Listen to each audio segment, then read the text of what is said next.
Hello students.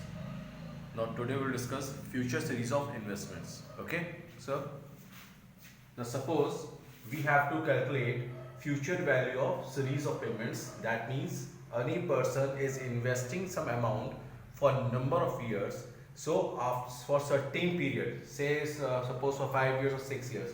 So what he will ascertain at the end of the periods, right? Suppose you have to calculate future value at the end of 5 years. अब यहाँ पे बात ध्यान रखिएगा, हम यहाँ पे end की बात कर रहे हैं. At the end of 5 years with the following series of payments at the rate 10% interest per annum. अब यहाँ पे दो चीजें हैं. हम एक जो इन्वेस्टमेंट कर रहे हैं वो हर साल कर रहे हैं, लेकिन हर साल के कहां पे कर रहे हैं? हम लोग एंड पे कर रहे हैं. We are investing at the end of the year. तो हमने ईयर फर्स्ट के एंड में 1000 इन्वेस्ट किया, ईयर 2 के एंड पे 2000, ईयर 3 के एंड पे 3000, ईयर 4 के एंड में 2000 और लास्ट ईयर हमने 1500 रुपीस इन्वेस्ट किए, right? So now we have to calculate कि जब इस सीरीज ऑफ पेमेंट्स इन्वेस्ट कर रहे हैं तो eight the end of 5 years हमें टोटल अमाउंट कितना गेन होगा, राइट? सो इंटरेस्ट रेट हमारा है 10%, इन्वेस्टमेंट हम भरे हर साल 1000, 2000, 3000, 2000 और 1500 और कब कर रहे हैं? Eight the end of the year. इसका मतलब जो आपने पहला पेमेंट किया है वो साल के अंत में किया है. इस मींस उस साल का आपको इंटरेस्ट नहीं मिला होगा क्योंकि आपने एंड ऑफ द ईयर किया है, राइट? तो हमने क्या किया? कॉलम्स बनाए एंड ऑफ ईयर 1 2 3 4 5 पेमेंट्स थे. हमने पेमेंट्स लिखे क्या क्या हर साल का था. अब यहां पे हमने किया नंबर ऑफ इयर्स कंपाउंडेड. यहां का मतलब है, इस कॉलम का मतलब है कि हमने कितने साल इंटरेस्ट हमको मिलेगा. तो जब हम 5 साल इन्वेस्ट कर रहे हैं तो जो पहले साल है वो तो पहले साल के आखिरी इन्वेस्ट किया होगा ना. इट मींस हमें पैसा कितने है? सिर्फ 4 साल का इंटरेस्ट हमको मिला होगा.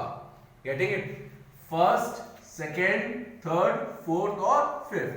यानी ये जो हम इस साल जो पैसा जमा किया वो हमने बिल्कुल एंड पे किया है. यानी इस साल का इंटरेस्ट हमको नहीं मिला होगा. इसका इंटरेस्ट क्या होगा? हमें यहां से कैलकुलेट किया होगा. Is this clear? तो पहले साल का हमें कितना इंटरेस्ट मिला? हमें 4 साल. यानी हमें second, third, fourth, fifth, right? तो हमें कितना? सेकंड का मिला, थर्ड का मिला, फोर्थ और फिफ्थ ईयर का.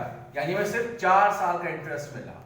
यही हम सेकेंड ईयर के एंड पे आए तो हमें कितना मिला? थर्ड का, फोर्थ और फिफ्थ का मिला. ऐसे हम लोगों ने किया 4 साल, 3 साल, 2 साल, 1 साल और लास्ट के एंड में तो हमें कोई इंटरेस्ट नहीं मिला होगा, इसलिए यहां पे वैल्यू 1 आई. अब हमने कंपाउंड फैक्टर टेबल वैल्यू देखी. अब यहां पे हमने क्या देखा? सीएफ वैल्यू देखी. यानी 4 साल पे 10% इंटरेस्ट पे क्या वैल्यू होगी? That is 1.464. यहां पे 3 साल पे 10% वैल्यू क्या होगी? That is 1.331. यहां पे 2 साल पे 10% वैल्यू क्या होगी? 1.210. और यहां पे 1 साल पे 10% वैल्यू क्या होगी? 1.100. अब यहां तो जीरो पीरियड हो गया ना, तो जीरो पीरियड में हमेशा वैल्यू क्या होगी? हमेशा 1 आएगी, राइट? अब क्या किया हमने? अपने वैल्यूज को this column into this column हमने मल्टीप्लाई किया, राइट? तो हमारी वैल्यूज आ गई 1464, 2662, 3630, 2200 एंड 1500. तो total amount we get is 11456. Clear?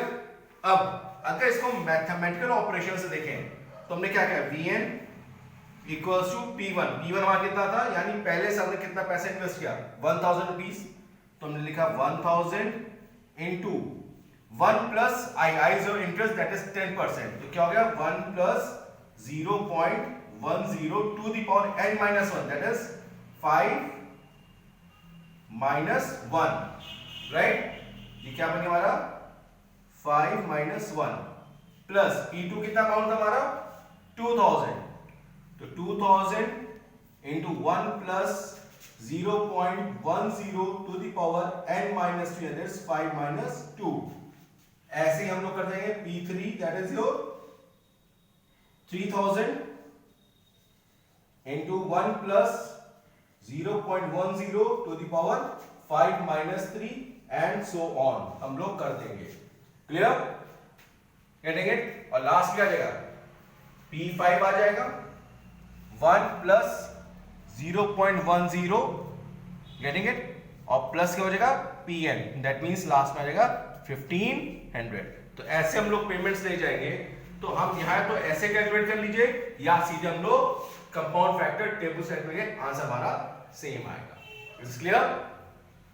So हमने क्या क्या 5 कॉलम्स है, एंड ऑफ ईयर का, अमाउंट ऑफ पेमेंट, और कितने साल का इंटरेस्ट हमको मिल रहा है। तो आप देखें यहां पे उन्होंने n-1 लिखा था, तो 5-1 क्या हुआ, 4 हुआ, 4, n-2, 5-2 क्या हुआ, 3, देन 5-3, 2, इसलिए 5-4 होगा 1, और लास्ट में हो जाएगा 0, दैट विल बी वैल्यू 1।